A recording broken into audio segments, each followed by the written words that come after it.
estamos a favor de una aerolínea nacional, pero en la prioridad de recursos uno supone que el ferrocarril es mucho más indispensable que una aerolínea, que no está mal que se haya nacionalizado. Lo que está mal es que se haya blanqueado el pasivo de Marsans y que se haya legitimado la defraudación que ha hecho empresario español con anuencia del Estado español de Zapatero. Cristina va a Europa, hace relaciones protocolares, pero para pagar deuda atropella.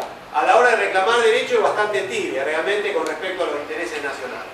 Bueno, entonces, hemos visto que junto al proletariado urbano, Perón, por medio del IAPI, lo que va a hacer es transferir recursos, básicamente, del campo a la ciudad, pero no desatiende la cuestión rural. Y básicamente Perón tipifica lo que es el estatuto del peón. O sea que no solamente tenemos que los radicales, luego del grito de Alcorta, han tenido relación política con los arrendatarios rurales, muchos de los cuales se han transformado luego del radicalismo irigoyenista en propietarios, en pequeños propietarios de tierra. Germen que tiene ahí la Federación Agraria. Básicamente, la Federación Agraria tiene un mártir, que es Netri, que ha sido muerto a través de un sicario pagado por la sociedad rural. Entonces uno no interpreta cómo en la misma mesa pueden estar los grandes burgueses de la sociedad rural con los arrendatarios y pequeños propietarios de tierra, que son los que gremialmente representa la Federación Agraria. Solamente la torpeza y el espanto puede explicar semejante cohesión. Tienen ideológicamente, desde el punto de vista marxista, son dos intereses de clase, digamos, si bien todos son burgueses, no es lo mismo la pequeña burguesía rural que la gran burguesía. Es un conflicto intraclasista el que existe, no extraclasista. Bueno, pero hay que ver si analizamos la Federación Agraria en esta zona, el medio de producción como la tierra, no es lo mismo saliendo de la zona pampeana, digamos. Pero sí hay una contradicción en sentarse con la sociedad rural, no sé qué. Pero hay regular todo lo que en otra época. Pero hay un problema cultural ahí simbólico, o sea que todas esas capas en los años 90 se identifican con un modo de vivir neoliberal y a lo mejor ellos se dicen que son, digamos, una cierta burguesía de izquierda, pero en el fondo simbólicamente se asocian a la derecha, o sea, tienen una contradicción interna y quieren parecerse a los ricos y se distancian de los otros sectores. O sea. Miren, yo he traído un libro hoy que es El medio pelo en la sociedad argentina de Jauregui, porque en la época de Perón, digamos, hay un grupo de intelectuales de origen radical, en su mayoría Arturo Jauregui, Calabrino Ortiz, que giran hacia el pensamiento nacional, digamos, y básicamente representan lo que hace a esta idea de que el trabajador tiene que tener conciencia de clase. Pero ahí en ese libro que vos citaste está la explicación sociológica. Y claro, eso que dice, en esa paradoja de que el tipo no pierde conciencia de su clase y de su situación y quiere emular al otro, quiere ser cipayo inconsciente del otro, porque simbólicamente lo asocia como que asciende socialmente, digamos. Claro, técnicamente es el proceso de la alienación, desde el punto de vista marxista. O sea, que la burguesía impone un modelo de hombre. Esto ya desde el Renacimiento, o sea, el modelo de hombre es el hombre rico. Esto se ve claramente en un texto que es El burgués de Sombart. Y todo el problema que ha tenido el republicanismo posterior es como, hay un libro de García Campini, Burgueses y Ciudadanos, que trae el tema, cómo el capitalismo es tramposo, porque la república puede ser un medio de protección de intereses de sectores de una burguesía retrógrada y conservadora, de capital concentrado me refiero. Por eso, ¿qué dice Lenin? La república es la más del capitalismo. Entonces, no es lo mismo el republicanismo de izquierda que el republicanismo de Bush, que es de extrema derecha. Entonces, las palabras de ciencias sociales y humanas son polisémicas, admiten múltiples significaciones. Entonces, bueno, vinculado a este problema rural, ¿qué entidad toma Perón? Perón toma el campesino, el proletario rural, y tipifica normativamente lo que es el estatuto del peón. Perón logra dictar normas sociales que van a tener su punto de culminación jurídica en la reforma constitucional de 1949, donde ataca básicamente el pilar del sistema capitalista en su formación liberal, que es la propiedad privada.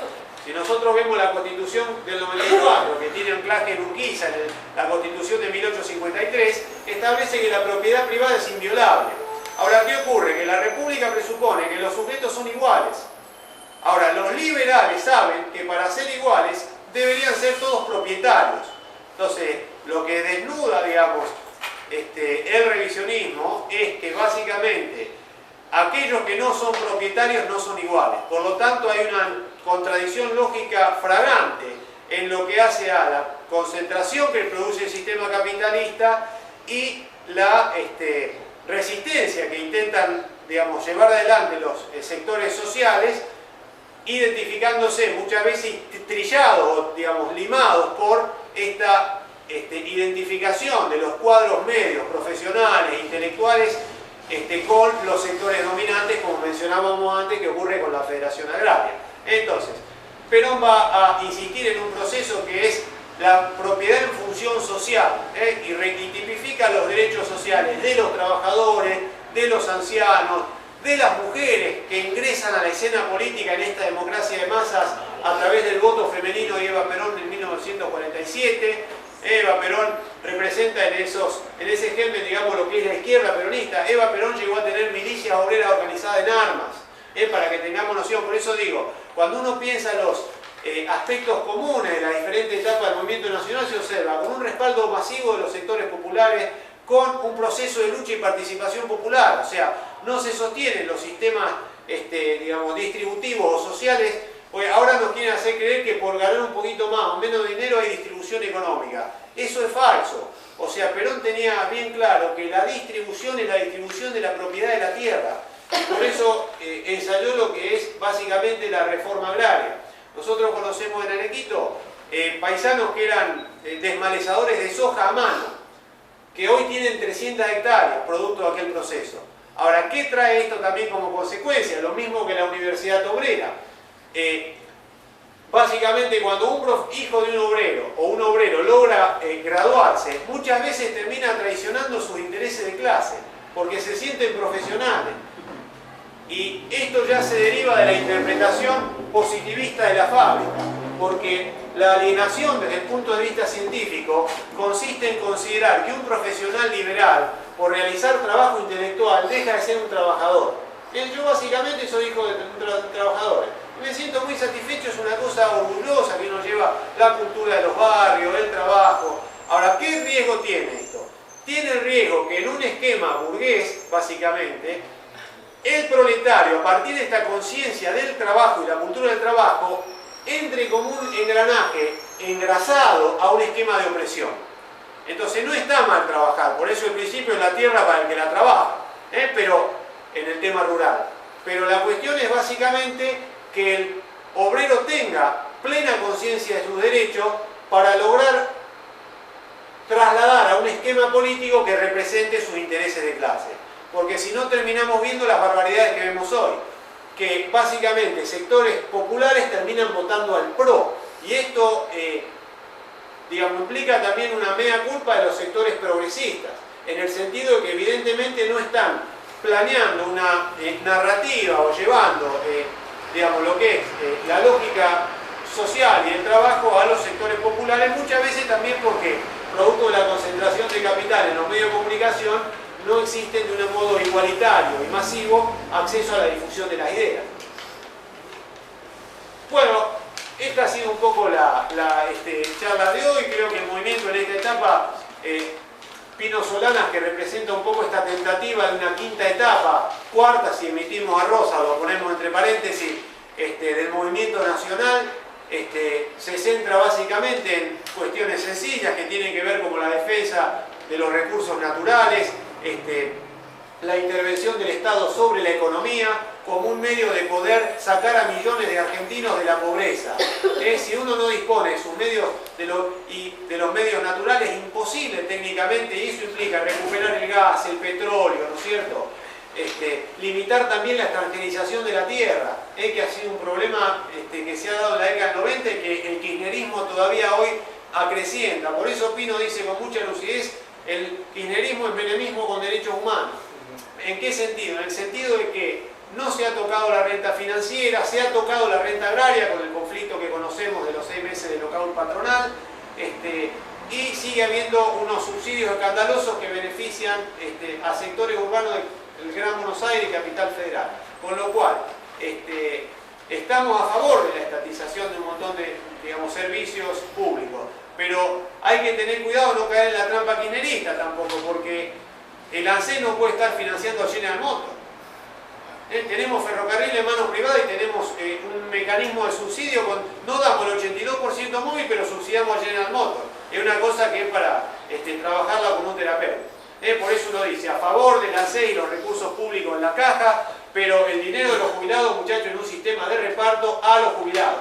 Yo recuerdo una cláusula nefasta de la ley de privatización del sistema jubilatorio, que era la cláusula que imponía a los trabajadores que no optasen el salto obligatorio al sistema privado. Esto es una cosa perversa, violando el principio de continuidad jurídica. Yo no opté en la sana convicción de que si no optaba me quedaba en el Estado. Y resulta que me encuentro después en una FJP que me mandaba la resumen de cuenta, me hice presente con un recurso administrativo, intenté, el sistema no te da opción, incluso hubo abogados que prestaron recurso amparo y cosas bastante más sólidas desde el punto de vista jurídico, y no lograron que el sistema los retrotraiga al ámbito público. Por eso festejamos, digamos, la estatización del sistema jubilatorio. Bueno, entre otras tantas medidas, ¿no? Un tema importante, perdón, que no quiero dejar de mencionar, es el tema de la deuda pública. O sea, Argentina ha tenido en las diferentes etapas del movimiento nacional, no solamente políticas arancelarias que digamos, intentaban limitar la cantidad de manufacturas que se importaban a muy bajo costo, destruyendo la industria argentina, sino que además los gobiernos antinacionales, arrancando por Rivadavia, con el famoso empréstito de la Baring Brothers, han endeudado al país de modo ficticio. O sea, me refiero no de modo ficticio, sino en el sentido de que la deuda externa argentina, que se presenta su caudal actual derivado de el golpe de Estado en 1976, porque muchas veces uno piensa que el liberalismo, que es tan gentil, entra por libre convicción. Y esto no es así, o sea, al liberalismo económico de Martínez Dios del 76 lo acompañó la dictadura política genocida de Videla. Entonces, es mentira que el liberalismo entra por convicción. Las masas populares muchas veces rechazan políticas liberales de ajuste y demás. Bueno, en el caso de la deuda externa se genera un proceso de endeudamiento escandaloso con miras a obtener dominación, porque básicamente ya Alberti sostenía que la forma más sencilla para lograr dominación es a través del crédito. O sea que Alejandro Olmos inició en su momento una causa en el juzgado del juez Ballestero, Alejandro Olmos contra el Estado Nacional, en el cual el juez Ballestero declara que la deuda externa argentina en un 75% es fraudulenta e ilegítima, con lo cual uno comparte esta vocación de no dejar de pagar porque sí, ni entrar a un default alocado, pero sí realizar un proceso de evaluación el endeudamiento público, que en la magnitud que hoy lo conocemos arranca con Videla, continúa en Alfonsín, se acrecienta con Menem, se potencia con la alianza del gobierno de la Rúa, que pidió el famoso megacanje de 40.000 millones de dólares, y por último termina explotando el gobierno de los Kirchner, que privilegia básicamente la deuda externa a la deuda interna, dejando millones de argentinos que no logran salir por inflación y otras causas de la situación extrema de pobreza, y básicamente pagándole a los acreedores internacionales que muy bien podrían excelentemente vivir sin dichos recursos. Bueno, señor, sí, a ver. Sí, no, pero antes de pasar a dos grupos para trabajar más en el cuestionario, quería subrayar una cosita que vos lo dejaste por ahí implícito, pero por un poco más explícito, que es el tema de las clases sociales que están por debajo de cada uno de esos procesos. En particular, por ser lo más relevante hoy, me parece importante con relación al peronismo, que no es que un día se levantó Perón y se le ocurrió hacer una serie de medidas, sino que tiene que ver con que a partir de la crisis mundial del 29 y luego de la Segunda Guerra Mundial, eso produjo lo que vos comentaste, que los países centrales no tenían tanta capacidad de enviar productos industrializados y de comprar, bueno, sí, demandaban los alimentos que producía Argentina, pero eso favoreció el proceso de sustitución de importaciones. Primero fue un desarrollo de la infame de industria vinculada al agro y después de industria liviana.